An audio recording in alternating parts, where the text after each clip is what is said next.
Welcome to Mindful with Mina, where we explore how mindfulness can enhance your relationships and well-being. I'm your host, Mina B, a licensed social worker, mental health educator, and author. Through insightful discussions, I will guide you towards self-awareness and self-efficacy, empowering you to effectively manage your relationships, reduce burnout, and be more present with yourself. So let's jump into today's episode. Welcome to episode 1 of my podcast. I have been waiting for this moment. And what I mean by that is literally for maybe the last 2 to 3 years, I've been debating on starting a podcast. But now I am in a space where I have really been craving creating long form content.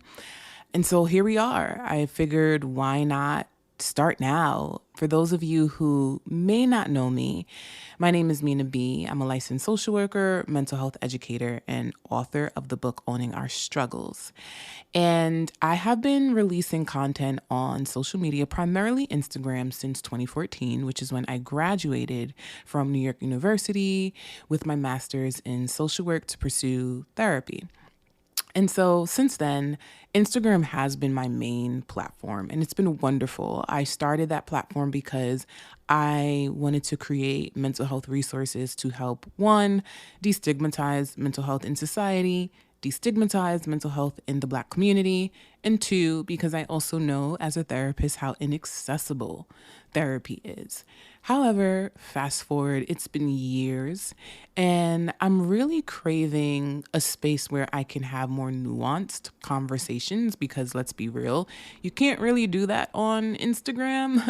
And so here we are at episode 1 of the Mindful with Mina podcast, where I just really wanted to create a space where we can continue the conversation and move it from Instagram to a platform where I could really get into the nuances of the things that I want to talk about. Nothing in life is ever really that black and white. And so how can we exist in the gray, and how can we talk about things that exist in the gray area? So that leads us to today's episode, because I want to talk to you about community care. As I shared, I'm a licensed social worker. And in the social work program, we spend a lot of time focusing on community on a micro level, which is the relationship level with individuals, but on a macro level, and understanding how our mental health is influenced by society as well as our environment. And that is something that I've been passionate about since I graduated grad school.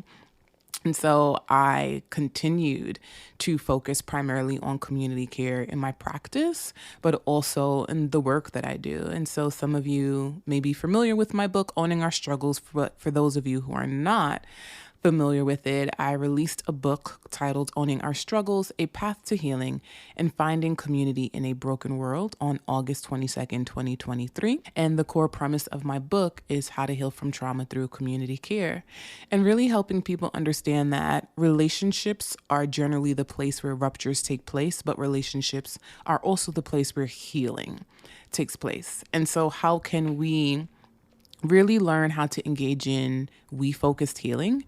What is we-focused healing? Well, think about when you go to therapy, for those of you who have been in therapy, or for those of you who have a general understanding of the therapeutic relationship, even though you have not necessarily seen a therapist. Maybe you have a friend who's gone to therapy, or you've read up about therapy. You kind of have an idea of what to expect if you were to join. And in therapy, generally a person who has been wounded and has been dealing with some dysfunction or difficulty in their life will seek treatment so that they could do their own healing work, so that they could understand the ruptures that took place in their relationship and focus on how they can heal. However, my belief is that traumatized bodies have the potential to traumatize other bodies. So, in the midst of a person doing all of this healing work in therapy, trying to understand the different ways people harm them and healing from that, Sometimes we don't realize that when we were existing in a traumatized state, when we were not in a healing or therapeutic space, we may have caused other people harm. And so I focused healing is when I spend a lot of time focusing on my own healing, where we focused healing means I'm focusing on my healing, but I'm also extending that to the people around me to pay more attention to the type of person I am when I show up in my relationships and my contribution to my relationships to ensure that I'm holding myself accountable in my relationships, to ensure that I'm being a thoughtful friend, partner, even colleague or a supervisor. It's about recognizing that we don't heal to exist in a vacuum. We heal to learn how to integrate into community and develop safe, healthy relationships. So, I wanted to use this episode to break down community care because I believe community care is essential for growth, evolving, healing, because relationships are essential for growth and evolving. And I find that, I have these conversations with people all the time. They'll say, Mina, well, what is community care? And I don't believe that community care has one specific definition. I believe community care is a framework. And I follow the circle of support framework to break down community care. And that is what I want to talk to you about today. So, at the core of community care is a particular model that helps us understand the relationships that we engage in order to thrive. Community care acknowledges that individuals thrive when we have strong connections and relationships with others, but also when we have a supportive social infrastructure because our well being is also tied to our environment. So, this is a moment where you might want to pull out a pen and I want you to start jotting things down as I break down the circle of support model and how this can provide a healthy framework of what community care is. And for you to reflect and ask yourself, well, is community care something that I'm practicing? And if it's not something I'm practicing, how can I be better at it? So, the first thing I want to break down within our circle of support is our circle of intimacy. This innermost circle represents the closest relationships we have, such as family members, partners, and close friends. These are the people who provide us with emotional support, love, and care. There is reciprocity in these relationships, along with trust and vulnerability. Okay, y'all? Reciprocity, trust, vulnerability, emotional support, psychological safety. These are the core things that you will find in your circle of intimacy. Now, you heard me say family earlier. Well, here's the reality. Sometimes our family system is not safe. Therefore, you can create your chosen family.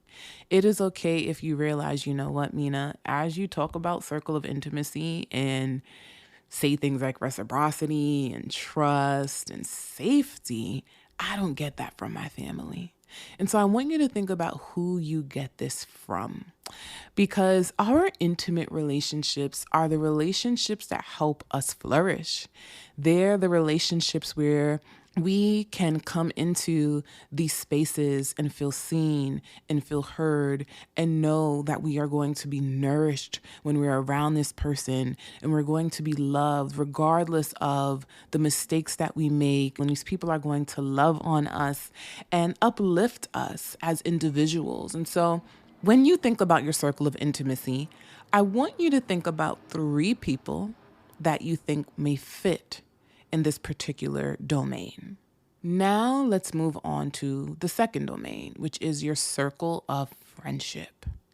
Moving outward, this circle includes our wider network of friends and acquaintances. These are the individuals who offer companionship, social support, and a sense of belonging. A core thing that I believe is that friendship falls on a spectrum. And it's so important to move through life with this ideology because the reality is everyone you meet is not your friend, y'all. Not your friend. Okay? So just because I know you doesn't necessarily mean that you and I have a friendship. You could still be a stranger to me, but you just know my name.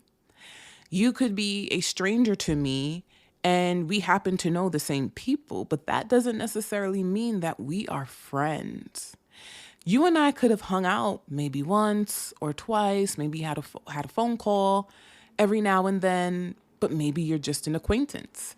And so the things that I expect of the people in my circle of intimacy, like my best friend and my family, I may not expect that thing of someone who is just an acquaintance. And it's the same vice versa.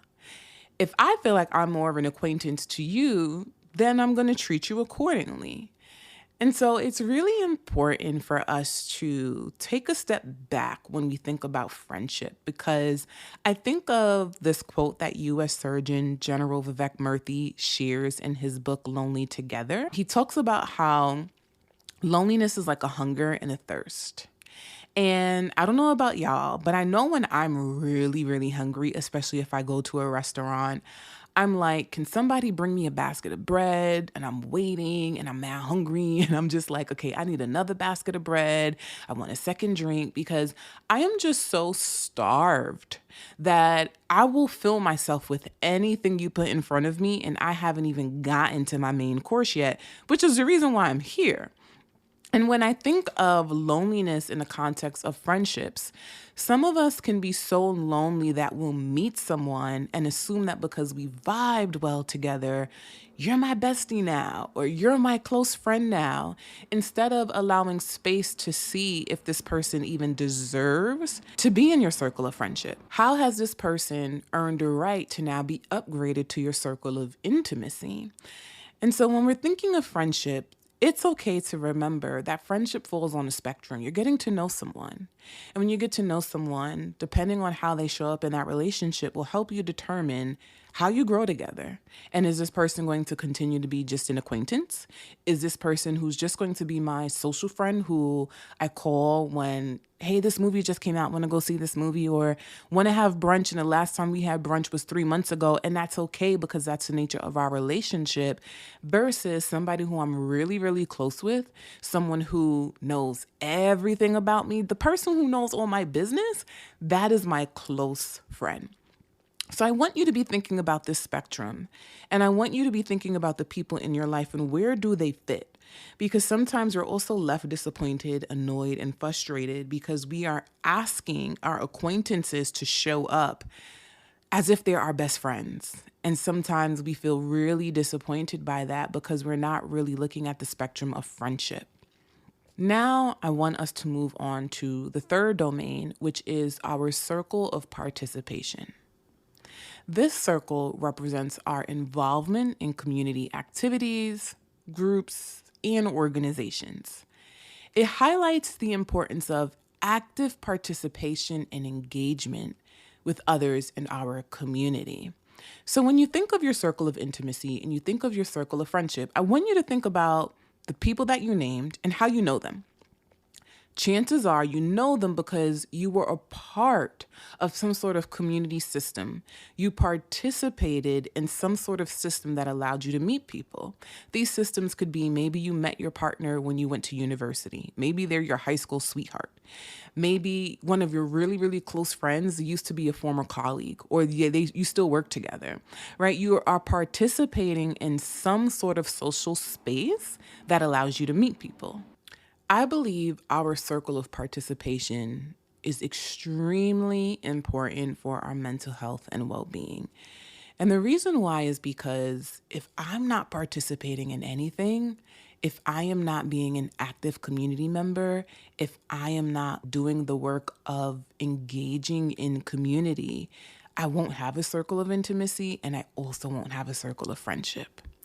So I want you to be thinking about the spaces that you participate in, because this is also how we gain social capital.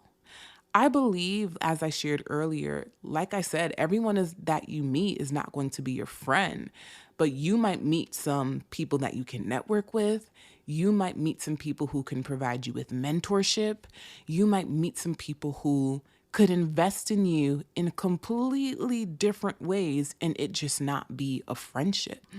So I want you to be thinking about your circle of participation. What are some support groups or community activities that you have been wanting to participate in? And how can you level up and put yourself out there and do the thing, right? I also think this is really important for people who want to build friendships with others who are in the same social spaces as them, or I would say you feel compatible with because you're going in the same direction and you have the same interests. For example, I'm an author. I love to write, that is my career. And in my circle of intimacy and friendship, I don't really have a core group of people that I'm close with that loves writing as much as I do. I don't have people in my circle of intimacy or friendship who are authors. And so I had to put myself out there by going on meetup.com or reaching out to fellow authors on Instagram to build friendships and social relationships with these people because I knew they would understand a particular domain of my life, which is writing, right? And so let's say you have something you aspire to do or a particular goal you want to meet, and you might look to your left and look to your right and say, dag, like the people in my intimate circle and the friends that I know at the moment, they're not interested in this particular thing. And I really want to surround myself with people who have the same interests. And so, how can you utilize social media as well as other platforms out there to meet people who have the same interests as you? So, I want you to be thinking about your circle of participation and consider two particular things that you want to pursue. And what are the networks that you need to expose yourself to so that you can meet people in this particular domain of life? Now, let's move on to our circle of exchange. Simply put, this is your paid and professional networks that exist within your community. So, to give you an example of that, your therapist exists within your circle of exchange. This is someone that you pay for therapeutic support. And the reason why it's so important for us to understand who exists in our circle of exchange is because, to use that example of having a therapist, sometimes we realize our mental health is suffering and we want our friends to support us. But the thing is, our friends are not mental health professionals. So, having a circle of exchange helps us use discernment to know who should I go to when I am having X problem.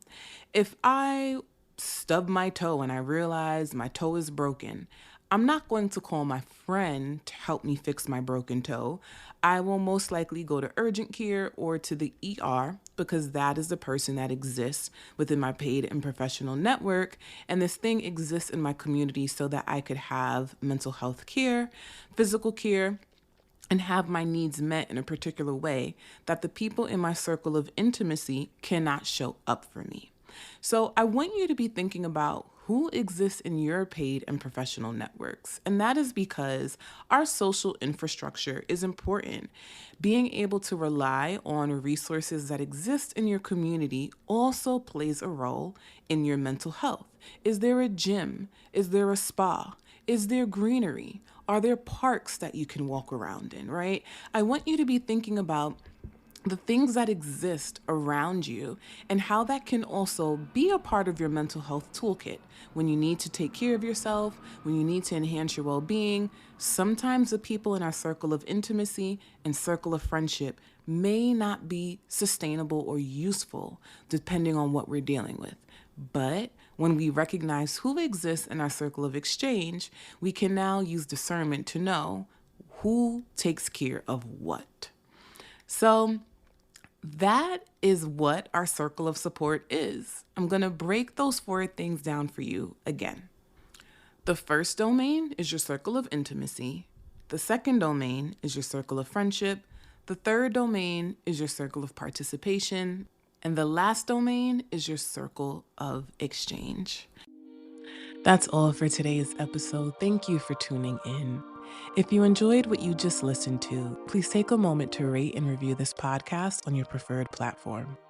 Also, don't forget to share it with a friend and on social media. To stay connected with me and my work, follow me on social media and subscribe to the Mindful with Mina newsletter, which can be found on my website, www.minab.com. You can also continue learning from me by ordering my book, Owning Our Struggles, which is available at all major book retailers. Stay tuned for a new episode next week, and most importantly, remember to be present and stay mindful. Take care, and goodbye for now.